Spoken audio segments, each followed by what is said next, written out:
I'm Steve Levine. I'm with Ignite Consulting Partners, Dallas, Fort Worth, Texas. Our company is built around helping you guys protect your dealerships. My background is I've been a lawyer in this business about 30 years. Spent the first 10 years of my career trying cases, repossession cases, collection cases, cases with the state, all cases where dealers are being attacked. And then I had that aha moment and I said, instead of trying cases and trying to defend after my client's been sued, let me stop them from getting sued. And that's what I've been doing ever since. So I'm here to talk to you about what we're going to see over the next 4 years.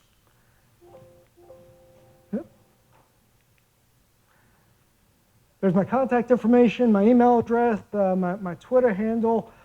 You don't have to be a client to give us a call, send us an email if you just want to talk business. We are glad to help you. If you've got a demand letter from somebody, if you've got an issue going on at your dealership, just give us a call. We're glad to talk to you.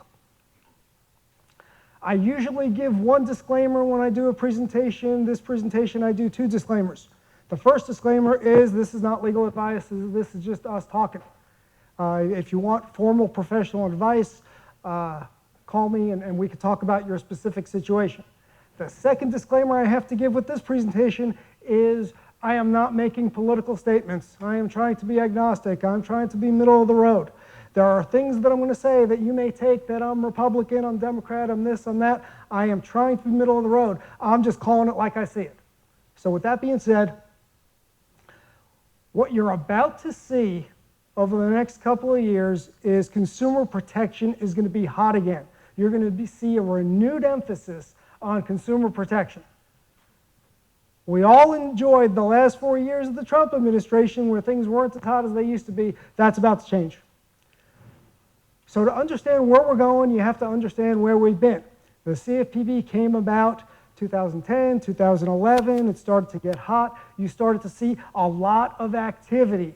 We all know about the Herbies case. We all know about the huge fines against various finance companies. We should know about regulation by enforcement, which is basically where they put you up against the wall, they shoot you, and then they tell you what you did wrong. All this is coming hot again. In the Trump years, there was an emphasis on education, there was an emphasis on training, there wasn't so much regulation by enforcement, there wasn't so much punishment. But what you have to appreciate is there was a lot of pent-up things going on during the Trump years. You had a CFPB that had its wings clipped. See, in 2010, 2011, all those years, the CFPB was the hot darling of Washington, D.C. It was like the FBI under Hoover. It was like the Peace Corps under Kennedy. All the aggressive young prosecutors went to the CFPB because they actually paid more at the CFPB. They got an exemption to the federal pay scale, so they paid more and they got a lot of action quickly. So all the aggressive prosecutors went to the CFPB and their actions showed. Not all those people left when Trump came into office. They sat around, some of them left, but a lot of them sat around pissed off for 4 years because they couldn't do what they were brought in to do. So now we're going to have this renewed emphasis.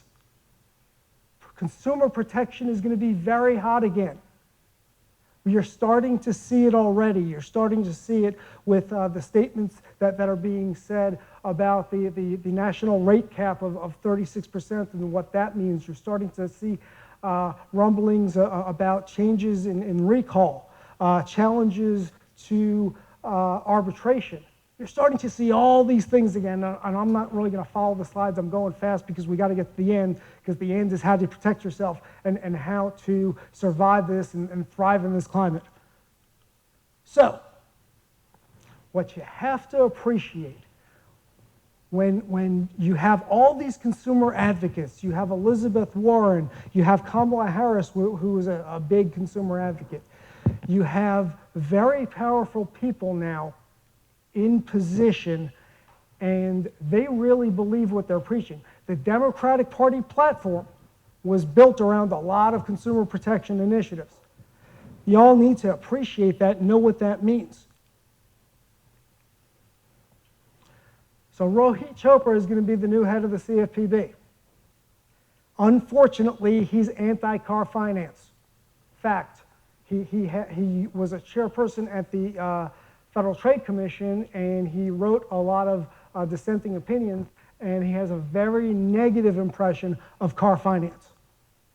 In fact, it's second only to student loans in things that he wants to attack and go after. Again, regulation by enforcement. They've been on a hiring spree. They are bringing in more folks. They're not hiring those people to sit around and do nothing. They're hiring them to go out in the field and to protect consumers. FTC, and I'll touch upon this quickly. You're going to see the same thing at the FTC. Very aggressive. This is the first time in the coming couple of years, this is the first time that we're going to see a really strong FTC and a really strong CFPB. When the CFPB got stronger, the FTC kicked back a little bit because it was under Republican control. This is the first time we're going to see both those agencies really strong consumer protection together. One of the FTC chairpeople, Kelly Slaughter, really doesn't like car finance. Again, a lot of opinions on this issue. We're going to start to see more and more attacks. FTC has been going after dealers for personal liability. It's important to realize that. They're not just content going after the company, they're going after ownership. It's really important that you understand their theories and what they're doing, and advertising, markups, power booking, all these things that you read about. In the last several years, they've been going after dealers with personal liability. This is really scary stuff. So here's the budgets for the FTC, the CFPB, the Department of Justice. That's a lot of money coming after car finance and creditor industry in general. Department of Justice, I'm not going to pay a lot of attention to. Suffice it to say that they've been active the past several years. I think they're only going to be more active with this change in leadership. I really want you to pay attention to state attorneys general. We have a division in this country. If you happen to live in a state with a Republican attorney general, you're a lot less likely to be attacked than if you're a state with a Democratic attorney general. Again, I'm not making political statements, I'm just calling it like I see it. So it's important to understand that all the Democrat state AGs got together with the CFPB and they entered into information sharing agreements. What that means is, if you get a consumer who complains to the CFPB, CFPB might look at the complaint and say, not really something we regulate, but we're going to let their state regulator know about it because we think that's their ball of wax. Conversely, you have somebody that complains to the state, and the state looks at it and says, this sounds like discrimination, this sounds like an advertising issue, we're going to let the CFPB or the FTC know about this because this is on their side of the fence. That's probably, I'm an industry advocate, but that was probably the smartest thing that Richard Cordray, the CFPB, did on his watch. Powerful sharing agreements with all the state AGs. You have to understand that they are very dangerous. It's the most likely regulator you are going to encounter. They're the ones that have a lot of power to mess up your world. So you have to know what they're going after. You have to know what's popular, what's not popular for them. I used to be with a bank. We did a lot of business in the Carolinas. I felt a lot better in North Carolina than I felt in South Carolina just because of the regulators at the time. And that's true today in different parts of the country. So it's really important when you see things in the news, when you read the trade publications, ask yourself, okay, where did this happen? Who's the regulator, Democratic or Republican, and what's really the message here? The other big danger I want to call your attention to is your local lawyers. Understand what's happened the last 18 months. There have not been a lot of lawsuits filed. all the really good lawyers realized that the quarantine, the stay-at-home orders created this tremendous backlog at the courthouse. So they decided to basically take 2020 off. They didn't file a lot of cases, and now they're starting to file them again. Now they're starting to get aggressive again. You have to pay attention to what's going on at your local courthouse. Is it back in session? Are they having jury trials? What are your judges doing? Because that's a really good indication of what kind of position you're in, whether you're in jeopardy or not. In Texas, where I am, there's 2 counties, one next to each other. One's going live, one's still doing remote, and the danger is very different for my clients in those counties because of that. You have to know what's going on around you, know what dealers are getting in trouble for. Not all demand letters are created equal. Not all plaintiff's lawyers are created equal. There's plaintiff's lawyers, and then there's plaintiff's lawyers that really like to try cases and like to sue car dealers. And you have to know who those are in your neighborhood. You have to know why they sue. You have to act accordingly. I tell everybody, if you're waiting to get sued before you decide who you're going to hire, how you're going to defend yourself, you're waiting way too long. You need to know who the good defense lawyers are in your area. You need to have a relationship with them already. You have to be ready when called upon. So, all that being said, I want to get to the meat of the presentation. Somebody said to me last night, "You're here to scare the hell out of us." No, I'm not. I'm here to tell you exactly what's going on, tell it like it is, and I'm going to give you tools that if you follow these tools, you listen to these tools, you're going to be able to sleep at night, you're going to feel pretty good about things. So, number 1, use arbitration clauses while you still can. I don't know what's going to happen at the federal level. The Democrats have been making noise about trying to ban mandatory arbitration. They seem maybe lately that they're going after other things. But while there's not a prohibition, you should be using arbitration clauses. Yeah? I'll just mention real quick, one of the people that is a potential flip-flop vote is Senator Lindsey Graham. So, people in this room, contact his office and let him know how you feel about it. So, Sean, between you and me, we've probably doing this 60 years. I tend to be very practical with my clients. I say to myself, if I was in your shoes, what would I be doing? I would absolutely be using an arbitration clause. Heck, I probably wouldn't get out of bed in the morning and come to the office if I wasn't using an arbitration clause. I get a lot of calls from folks, "Hey, I heard you say this, but my local lawyer tells me that arbitration's no good, that I'm better off in court." I want to talk to any lawyer that says that. Doesn't mean they don't know what they're talking about in their neck of the woods, but they're ignoring a really important factor. And that is class action lawsuits and class action waivers. Arbitration clauses have a consumer waiver of class action. If you do not have that, you're leaving yourself really exposed. And that's the argument I make with every defense lawyer that tells somebody that they're better off in court than arbitration. You may be given whatever fact situation, but you're not taking into account how important class action waiver is, because that's when it gets expensive, that's when it gets scary. Number 2, you have to have a really good employee handbook. This has become very important the last 18 months.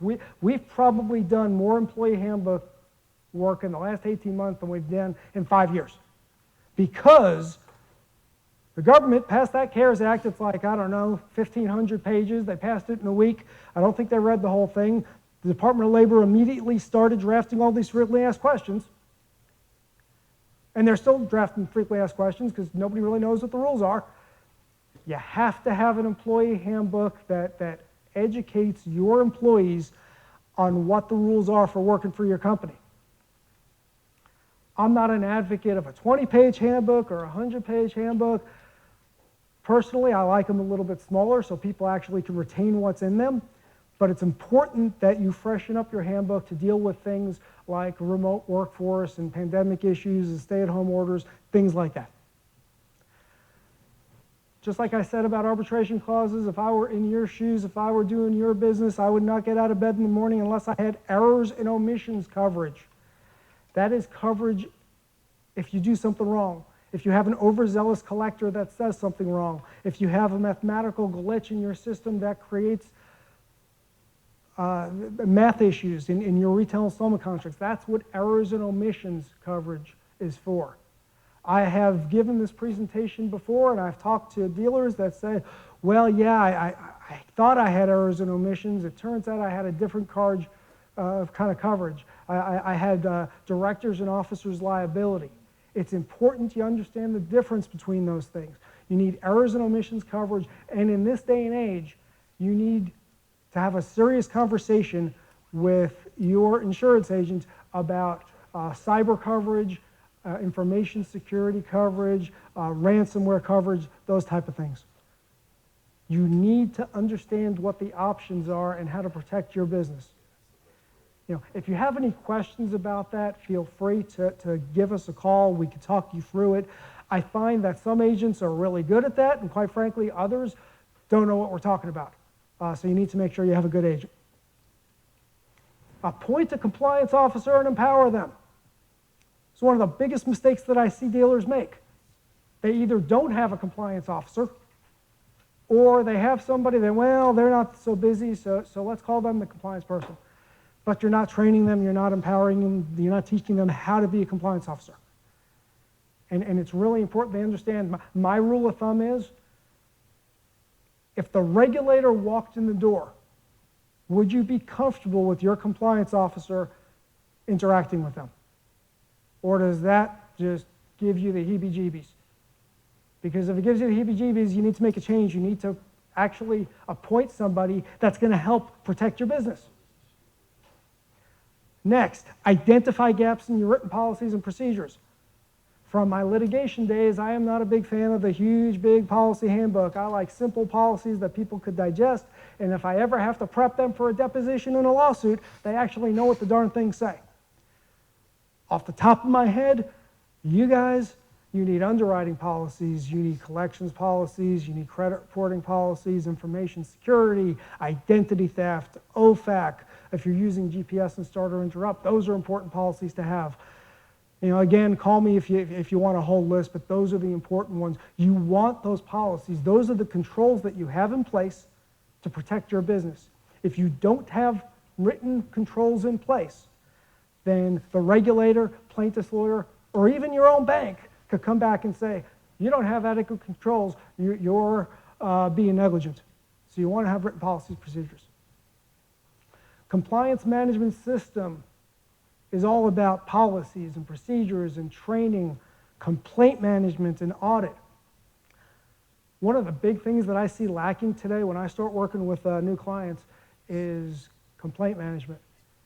And we will do a complaint policy and we will train your people how to do complaint management, and invariably 2 months later everybody's forgotten because it's actually work. You actually have to do something. So this is something that you train and you train again and you reinforce and you make your people accountable, because the best way to avoid getting sued is to have strong complaint management. Every lawsuit I ever defended, except for one, started out as a complaint. If you have good complaint management, you're not going to get sued.